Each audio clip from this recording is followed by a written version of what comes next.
think I've come up with the perfect lighting setup for my filming projects. I'm actually using it to film this YouTube video right now.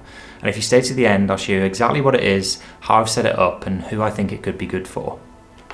The light itself is the Amaran COB 60x, which is a 60 watt LED bicolor light. You can run it off VLOX or MP type F batteries, and it comes all neatly packed away in this polystyrene travel case. Since it's bicolor, you can adjust the color temperature from 2700 to 6500 Kelvin with this red dial. I bought the light for €220, which is roughly £180 or $230. I'm pairing it with the Aputure Light Dome Mini 3, which is a 60cm softbox. It comes packed away flat with a 1.5 stop diffusion cloth, a 40-degree grid, and this gold silver inner baffle diffusion thing. So you can see yourself, these products are very small and light, and I've chosen this for a reason which I'll come on to at the end of this video. But the Amaran 60x is super easy to set up. It comes with this little hinge clamp, and you literally just drop it onto the top of a light stand. It's a professional grade light, so it comes with this universal Bowens mount, which means you can attach a variety of different products such as lanterns and softboxes. So the Light Dome Mini 3 is also really easy to set up. It comes with the spokes already attached to the ring, so that's already saved me like 2 or 3 minutes. And you actually just open it up in one simple movement, and it's clipped into place there using this quick release system. So all I have to do now is put the diffuser on the front, and we can test this out a little bit further in my studio setup. So I've now set up the light in my studio talking headshot. It's 45 degrees away from my face relative to the camera and slightly higher up. And you can already see there's this nice pleasing wraparound of light going from the right hand side to the left hand side of my face. And you can see here on my left cheek there's this Rembrandt triangle, which is caused by the shadow of my nose. This Rembrandt look or lighting technique is quite popular in cinema, but it's also used among a lot of YouTubers for talking heads just like this one. If you're quite new to lighting, you might be wondering, but why have you got to have this huge thing on the end of your light? Well, it's actually the softbox which allows for this pleasing effect.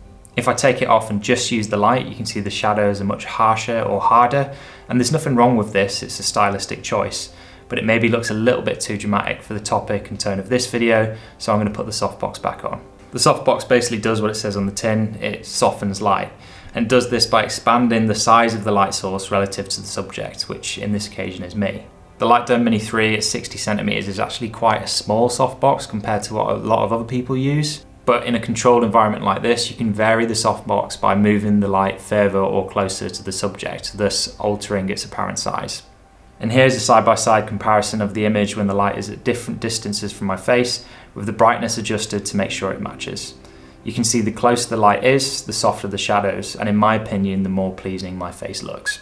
The maximum power output of this particular light is 60 watts, and that's where it gets its name from, the Amaran 60x. This is actually on the weaker end of LED light systems that you can buy for film. So one thing I was worried about is this light going to be powerful enough for the things I want to use it for? Right now the light is only at 10% of its maximum output, and I'm sat in a relatively dark room, but if I turn it up to 100%, this is what it looks like. From my experience, I'd say this light is going to be more than enough for any indoor use. But if you're going to use it to balance contrast between a subject while filming directly into the sun, you'd probably be pushing it towards its limits. That's not to say that you won't be able to use it in sunny conditions, you will. It's just that you're going to reach its limits faster than you would with a larger or more powerful light.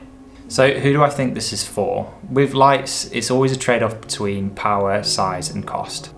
As a news camera operator, I'm often traveling around quickly to lots of different locations, so it's really important that all of my equipment is light and easily transportable. And in order to get this, I am compromising on the strength of my light by opting for something that's 60 watts instead of say 100 or 200, which would be a much brighter setup, but it would also be heavier and more expensive.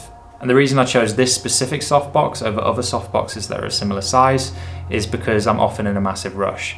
And the Aputure Light Dome Mini has this quick release system, which means I'm able to set it up really quickly and disassemble it when I want to put it away. I think this lighting setup would be perfect for someone in a similar position like me, or just people generally who want to create a nice, pleasing, professional look within a controlled environment without the hindrance of having to carry around lots of expensive and heavy equipment. I think this could also be a really nice starter lighting setup. If you've just started playing around with lights and you want to get your first professional but affordable lighting setup, this could be a good option for you. And you could also always keep it and use it as a secondary light source if you do go on to upgrade to a much more powerful light. I, for one, am actually thinking about doing this for my documentary setup and also getting a much larger softbox just to soften that light a little bit more. So that brings me to the end of the video. I hope you enjoyed playing around with lighting and that you found this useful and informative even if you don't go for this setup. Thanks very much guys, and I'll see you on the next one.